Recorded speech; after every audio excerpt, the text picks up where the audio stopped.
Olá, vamos continuar nossa conversa? Então, hoje o ponto é sobre uma questão que é muito comum e que para muitos pode ser vista como um peso, mas é uma etapa, na verdade.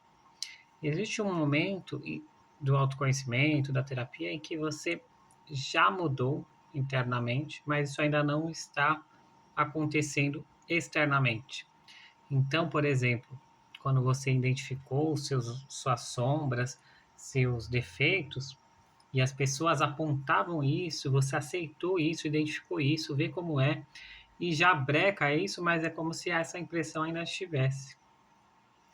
E aí é como se você tentasse algo diferente, que você já pode, mas ao mesmo tempo é como se o mundo te mostrasse e puxasse para aquilo que era o comportamento anterior. Então, é, se você era muito egoísta, se você identificou que você era muito prepotente, essas coisas mais negativas, e era uma coisa que as pessoas notavam de forma fácil, mas você já mudou isso. Se você tinha uma agressividade na fala, geralmente, é como se as pessoas esperassem isso. E aí, quando você muda essa vibração internamente, leva um tempo para maturar isso. Mas o que ocorre é que nessa etapa, onde o externo ainda não mudou, pode ser que você tenha a impressão é, de uma dor, porque é dolorido, porque você foi no mais profundo da sua sombra, trabalhou aquilo, identificou a dor que você pode causar no outro, a dor que você causava em si, o porquê dessa ferida, o quanto isso era dolorido na sua história, fez todo esse trabalho, que não é um trabalho fácil, mas de repente é como se o mundo não aceitasse isso. E não é que necessariamente puxa para o antigo, mas como se mostrasse, ó, você é aquilo ali. Se a gente fosse comparar de uma forma bem didática, quando a gente fala das obsessões, influenciações espirituais, é mais ou menos isso. É como se, geralmente, quando há um espírito obsessor, ele sempre está lembrando daquilo que fomos e não necessariamente daquilo que somos agora. Então, se eu fui lá um ladrão, um enganador, alguém que usava da lábia para conseguir as coisas de forma não tão boa, né? Sem escrúpulos, sem seguir as regras, as leis, me aproveitando, pode ser que de alguma forma ainda me veem daquele jeito, entende? Então é bem um paralelo bem simples, mas fica mais claro de entender, né? Então você já mudou, você já não tem aquele defeito porque você quis, porque você se propôs a trabalhar, mas é como se o mundo ainda visse você daquela forma. E aí o trabalho é persistir, porque aquilo vai se dissolver. E por mais que seja desconfortável ainda quando você está nesse meio do caminho, você tem um anteparo que você já sabe que lá dentro já está em você, como uma semente que vai germinando. E é preciso dar o tempo, né?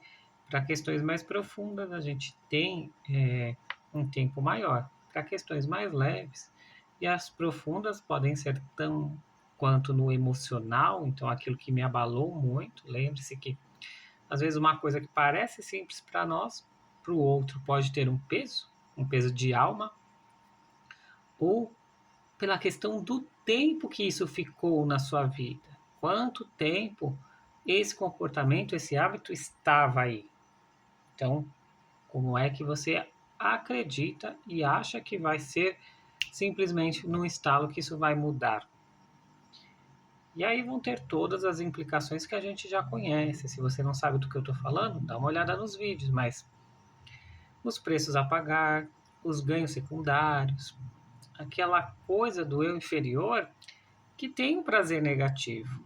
Então, talvez uma vingança, uma ganância que você já nem lembra, mas que lá na criança aquilo foi verdade, foi feito um pacto e você escolhe inconscientemente manter isso.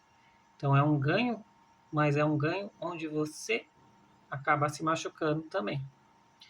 Então, identificar tudo isso, querer avançar além disso, é o caminho. Evidentemente que em alguns pontos isso é muito pesado, mas em outros ele é muito prazeroso, porque você vê a dinâmica da vida acontecer. Lembrando-se que o autoconhecimento como caminho, na verdade, é a dinâmica da vida. A vida está te trazendo as repetições, as coisas iguais, exatamente para que você identifique isso e faça a mudança. Porém, na dinâmica da vida, isso acaba acontecendo de um ritmo mais devagar, seja por nossa vontade declarada de não querer acelerar o processo, ou por questões do nosso entorno. E é o que a terapia faz, ela potencializa isso, como se você andasse num ritmo maior, num ritmo mais direcionado, num ritmo mais cirúrgico. Então você não vai ficar tateando certas questões. Você vai direto no ponto. Você já desce naquilo que é mais prático, mais fácil, mais ágil, mas também, dependendo da sua questão, você pode resistir a isso. E aí olhe para a sua resistência, né? Para a sua resistência em ver além do que lhe é mostrado. Porque a gente tem uma percepção limitada da realidade, dentro do ponto de vista e do filtro de nossas crenças individuais. Crenças essas que fomos formando pelo meio que vivíamos, pelas nossas impressões, pelos eventos, os traumas e etc. E o outro a mesma coisa. Então, quando há esse choque de crenças, pode haver uma certa dificuldade. Por isso também que a terapia te ajuda nessa questão, no relacionamento interpessoal. Por hoje é isso. Espero que goste. Comenta, compartilhe, tire suas dúvidas. Se você quer um tema que seja mais explicado, coloque aqui, né, nos comentários que a gente traz.